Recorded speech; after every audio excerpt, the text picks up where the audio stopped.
Muy bien. Ok, ¿cuáles son sus hobbies aparte de ejercer la arquitectura? Bueno, yo soy un hombre de mar, me gusta mucho el mar, posiblemente esa era una de las cosas que más añoraba en Italia, porque es cierto que en Venecia, eso de la laguna, etcétera, pero no lo mismo que el mar del Caribe. Y yo fui siempre cuando estaba en la UNFU, era un surfista, era un apasionado de mar, de todo lo que tiene que ver con el mar. Ahora, sin embargo, he cambiado un poco mi hobby y me dedico a la restauración de motocicletas y carros clásicos. Soy un apasionado, mientras peor estén, más me gustan. Soy, como dicen en un programa de televisión, un cazador de tesoros, o sea, el oro oxidado prácticamente. Y compro a veces motores que son destruidos, Vespas, Lambretta, sobre todo italianas. Y tengo ahora alrededor de 12 motores de eso, aparte de varios carros pequeños, tipo un Fiat del 64, un Alfa Romeo. Y digamos que esa es mi pasión actual, o sea, dedicarme a eso. No porque soy mecánico, no tengo nada que ver con mecánico, yo no sé nada de eso, pero sí me gusta buscar la pieza, encontrarla por internet, buscar el individuo que sepa trabajar ese antiguo arte, porque los carros son ya todo electrónico, entonces volver al pasado con esos carros, Uy, qué interesante. digamos que eso es una pasión que actualmente me satisface muchísimo. ¿Qué opina usted de la arquitectura actual del país? ¿Con cuál arquitecto dominicano se identifica o admira más y a qué arquitecto a nivel internacional? Bueno, es muy complicado responder esa pregunta de arquitectura dominicana, en el Sí. sentido de que yo soy una persona que sigue una línea de arquitectura que mantengo desde el principio, mantendré y seguramente no la cambiaré.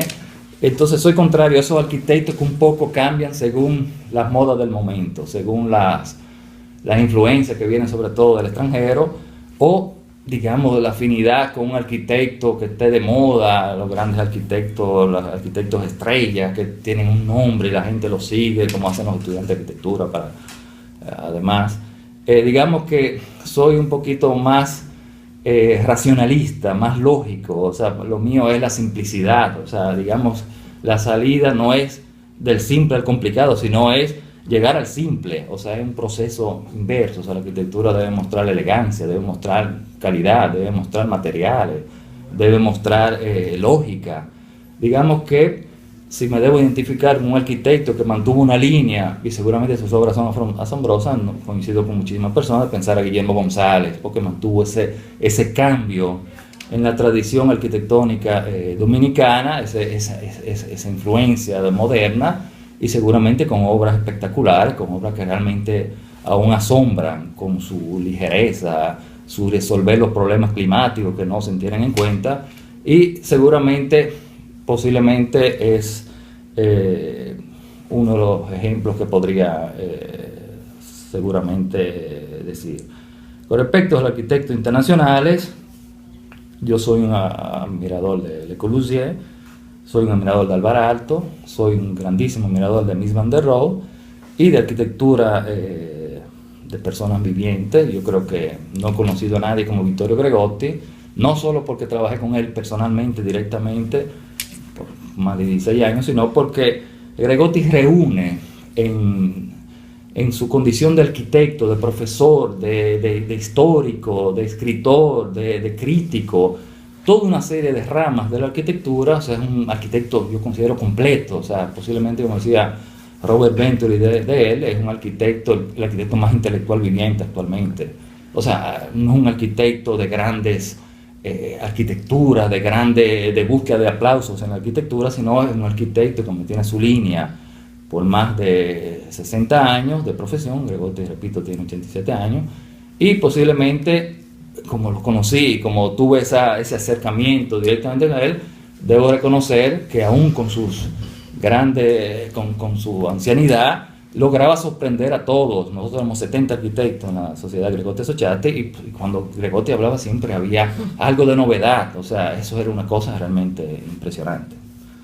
Muy bien, la última pregunta, Melvin. ¿Cuál es su consejo para la nueva generación de arquitectos dominicanos?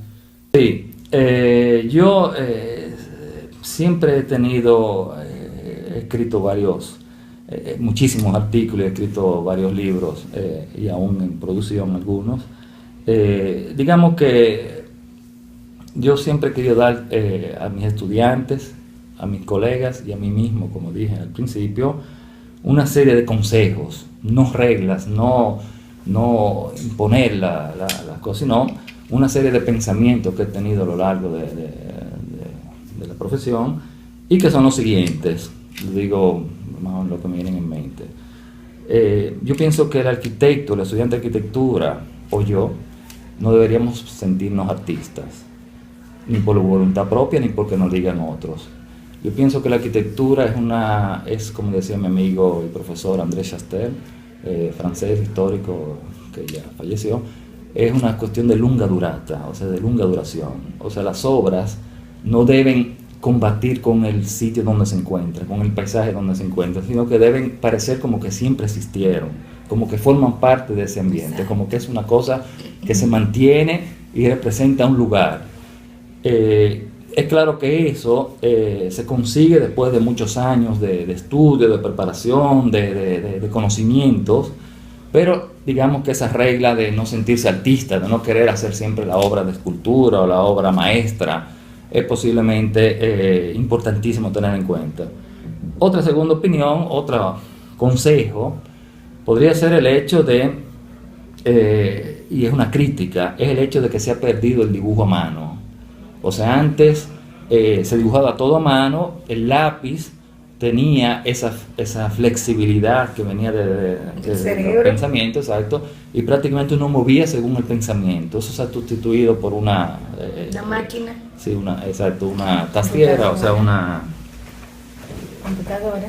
Exacto, y yo no creo en esos arquitectos que dicen que ahora la arquitectura es a base digital, ¿cómo se llama? De teclado, sino que yo creo que debe volver siempre, debe haber esa parte seguramente creativa del hecho de usar las manos directamente ligada a la mente, porque ahí vienen muchísimas consideraciones que el teclado no te deja así, como una conexión espiritual de creatividad, pensamiento que a través del lápiz te puede salir, que el teclado te lo impide. Exacto. O sea, eso es importante.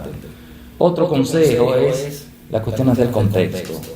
O sea, el contexto es el lugar donde se trabaja, es el lugar donde vamos a introducir una obra, vamos a introducir un elemento arquitectónico, un elemento urbanístico. Trabajar con el contexto es fundamental. El contexto nos dice su forma, nos da toda esa documentación, toda esa información, nos dice la forma, la morfología, la topografía, las tradiciones, el clima, la forma, toda una serie de consideraciones que tienen que ser tomadas en la obra de arquitectura. O sea, no se puede trabajar sin el contexto, siempre se debe dialogar con el contexto. Yo siempre he dicho que se crea, tras la información que uno recoge del contexto, una especie de debate, de relación, de conversación, de diálogo entre las consideraciones proyectuales, las consideraciones de arquitectura de uno y las cuestiones ligadas al contexto. Se crea una especie de distancia crítica y posiblemente esa distancia crítica, mientras más desarrollada, mientras más profunda son las dos variables, seguramente de ahí viene la calidad de la arquitectura.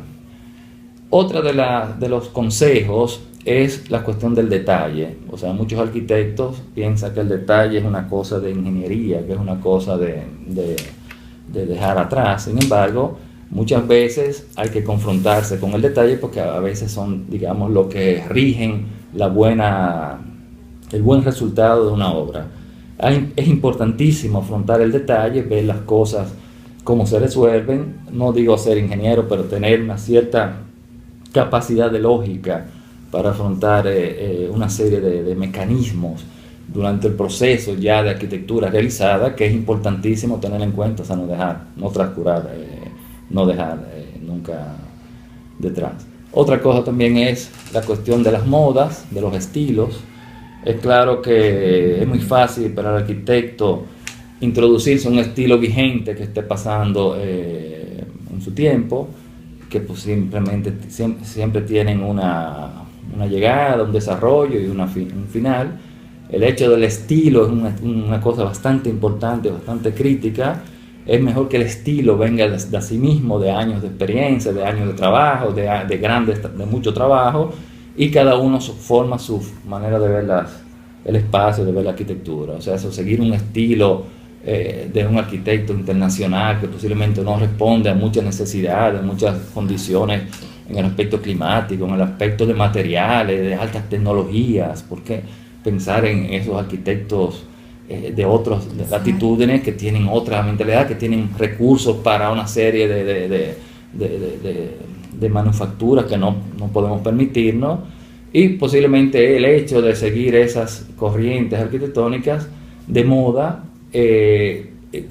digamos que es un consejo que da de evitar ese tipo de condición. Muchísimas gracias por su tiempo, arquitecto George Latour. Estoy enterada de que usted es arquitecto invitado ahora actualmente aquí en la UNFU, que imparte el diseño 8. 7.